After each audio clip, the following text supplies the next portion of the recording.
खुलुमबाय आङो सिबिरानि ब्रह्म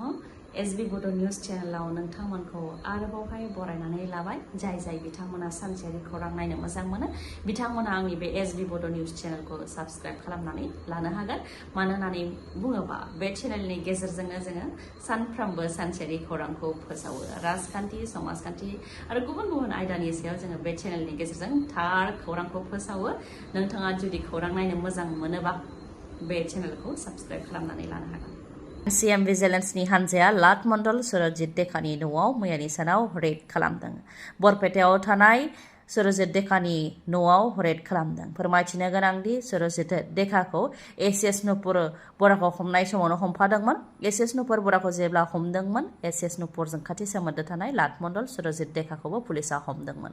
बेनि उनाव मैयानि सानाव बरपेटायाव थानाय सुरजित देकानि न'आव रेड खालामदों फोरमायथिनो गोनांदि लाट मण्डल सुरजित देकाया रांनि थाखाय सन्देह गोनां सुबुंफोरनोबो हाखौ होयोमोन आरो हमजानाय समावबो आरो एरेस्ट खालामनाय समावबो हाखौ लानानै रां जाख्ल'नाय दायावनो एसएस नुपुर बराजों लोगोसे लाट मण्डल सुरजित देकाखौ सीएम भिजिलेन्सनि टीमा हमदोंमोन फिन गुबुन हारिनि आखायाव थैनो गोनां जादों सासे बर' आइजोआ गीता सोरगियारि मुंनि सासे बर' आइजोखौ नरसिं पानिगा गोबौ हाथियारजों गाग्लोबनानै बुथारदों उदालगुरिनि माजबादाव जानो मोन्दों बे जाथाया फोरमायथिनो गोनांदि गुवाहाटियाव सासे बर' सिख्लाखौ सासे गुबुन हारिनि सेंग्राया बुथारनाय जाथाया दा आसाम नाङैनो सावराय जादों बिनि गेजेरावनो दा फिन आरोबाव नरसिं पानिकनि आखायाव जिउ खोमानो गोनां जाबाय गीता सोरगियारि मुंनि आइजोआ गीता सोरगियारिनि थामथि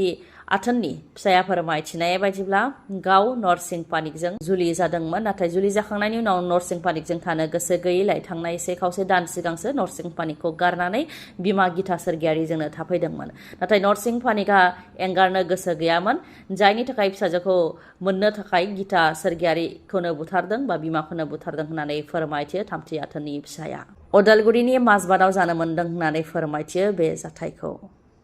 खौरां बिजोङाव फोसावनायनि उनावनो सोरखारनि नोजोराव गोग्लैबाय 14 नं चिरांदुवार बिटिसि बियाबनि सिङाव थानाय खुंग्रिं फुरबस्ती 832 नं गुदि फरायसालिया फोरमायथिनो गोनांदि फुरबस्ती 832 नं गुदि फरायसालिनि सोरलां बोरलां थासारिखौ लानानै फरायसाफोरजों लोगोसे फोरोंगिरिफ्रा फोरमायथिदोंमोन खौरां बिजोंनि गेजेराव थांनाय एप्रिल दानावनो बारहुंखा बारनायजों फरायसालिनि थिंजों लोगोसे बाथामफोरा बिरखारलांजोबदोंमोन होननानै फोरमायथिदों बेखौ लानानै ओनसोलनि बा जिल्लानि बिअ आरो बिफानफोरनो मिथिहोदोंमोनब्लाबो जेबो राहा खालामनानै होनाय जायाखैमोन होननानै फोरमायथिदों आरो दिनैसिमबो बिटिसि सोरखारनि रावबो एमसिएलए बा इएमआनो फैनानै जेबो खौरां लाफायाखै होननानै फोरमायथिदोंमोन बेखौ खौरां बिजोङाव फोसावनायनि उनावनो बिटिसिनि नमिनेटेड एमसिएलए नन्दलाल मगरा खौरां लाहैबाय आरो थाबैनो साननै सानथामनि गेजेरावनो फरायसालिनि थिं आरो बाथामखौ थिक खालामनानै होलांनायनि रादायखौ होलांबाय बे रादाय होनायखौ लानानै बा बिटिसि सोरखारनिफ्राय फैनानै खौरां लाफैनायखौ गोजोननाय फोरमायथिदों फोरोंगिरि मुस्रि बयास ब्रह्म बिथाङा गुवाहाटीनि कामाख्या थानसालियाव अम्बुबासि मेलाया फैगौ 22 जुननिफ्राय जागायजेनगोन बेखौ लानानै कामरुप मेट्र' डिस्ट्रिक्ट एडमिनिस्ट्रेशन आरो थानसालिनि मेनेजमेन्ट कमिटिया थागथियारि जागासिनो दं जायनाखि लाख सिबियारिफ्रा बोसोरफ्रोमबो बेयाव फैयो बेनि थाखाय थागथियारि खालामनाया जागासिनो दङ कामाख्या थानसालिनि अथ'रिटिनिफ्राय फोरमायथिनाय बायदिब्ला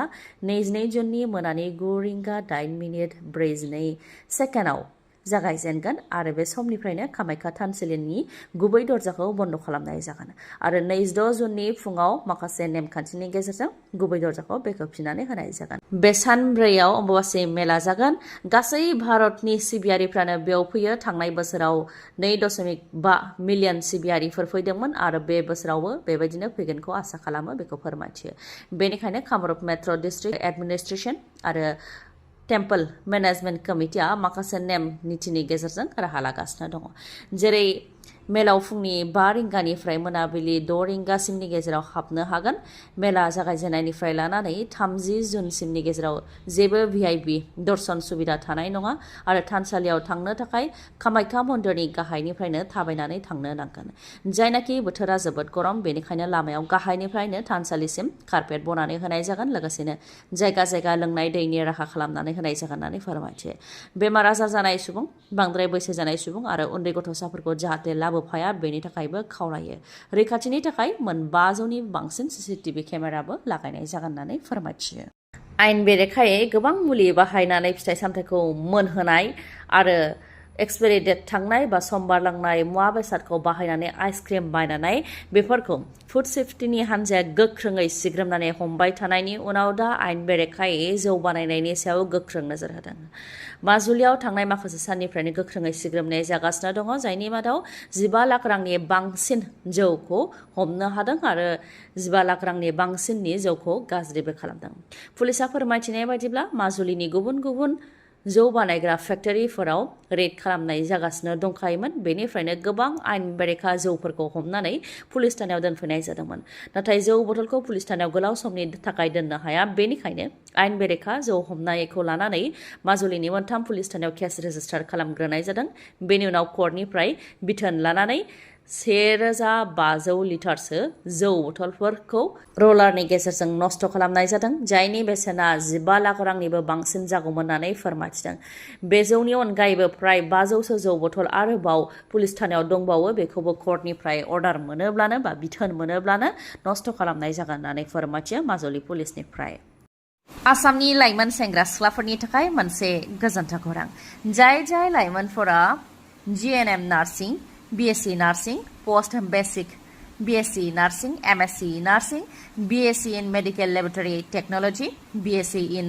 medical imaging technology, BSc in operation theatre and anaesthesia technology, diploma in pharmacy, bachelor in pharmacy बेफोर कर्सखौ लानो गोसो नोंथांमोनहा कर्नाटकनि बेंगालराव थानाय एथेना ग्रुप अफ इन्स्टिट्यूशन्सआव मुं थिसननो हागोन। कर्नाटकनि बेंगालराव थानाय एथेना ग्रुप अफ इन्स्टिट्यूशनआव मुं थिसननो थाखाय नोंथांमोनहा उदालगुरिनि गलमा डेली मार्केटनि साखाथियाव थानाय नार्सारी कमप्लेक्सआव थानाय रयेल डर्स एडुकेशनेल कनसाल्टेन्सीनिफ्राय खौरांखौ लानो हागोन, जेराव फ्री काउन्सिलिं खालामनाय जायो। लोगोसेनो एडमिशननि गासै डिटेल्सखौबो नोंथांमोनहा मोननो हागोन। एथेना ग्रुप अफ इन्स्टिट्यूशन्सआवनो मावनाय बिथां निसा दैमारिजोंबो नोंथांमोनहा सावरायनो हागोन, मानोना बिथांनि गेजेरजोंनो आसामनि लाइमोन सेंग्रा सिख्लाफोरखौ बेफोर कर्सखौ खालामनो थाखाय कर्नाटकनि बेंगालराव थानाय एथेना ग्रुप अफ इन्स्टिट्यूशन्सआव दैथायहरनाय जायो बा लांनाय जायो। मोजाङै नोंथांमोना सुलाद लानो थाखाय 6002589855 नङाब्ला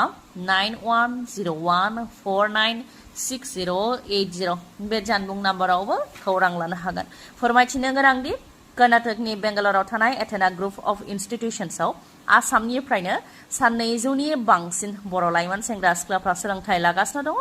आरो 200नि बांसिननि मादाव उदालगुरिनिफ्रायनो 100नि बांसिना बेयाव सोलोंथाइखौ लागासिनो दङ। एथेना ग्रुप अफ इन्स्टिट्यूशन्सनि चेयारमेना फोरमायथिनाय बायदिब्ला जायफोर लाइमोनफोरा बे इन्स्टिट्यूशन्सनिफ्राय पास आउट खालामदों बिथांमोनहा रावबो ओरैनो थानो गोनां जायाखै। बेंगालरावनो गंनै हस्पिटाल दंखायो, बेनि अनगायैबो गुबुन गुबुन जायगायाव गुबुन गुबुन हस्पिटालजोंबो टाइ आप दंखायो होननानै फोरमायथियो चेयारमेन बिथाङा। बेनिखायनो रावबो लाइमोनफोरा सोलोंथाइ लाखांनायनि उनाव बा कर्स खालामखांनायनि उनाव ओरैनो थानो गोनां जायाखै, बयबो गावगाबागावनि आथिङाव गसंथानो हादों होननानै फोरमायथियो। बेनिखायनो जायफोर लाइमोनफोरा गोसो गुदुं बिथांमोनहा सुलाद लानो हागोन। गोजोन्थों।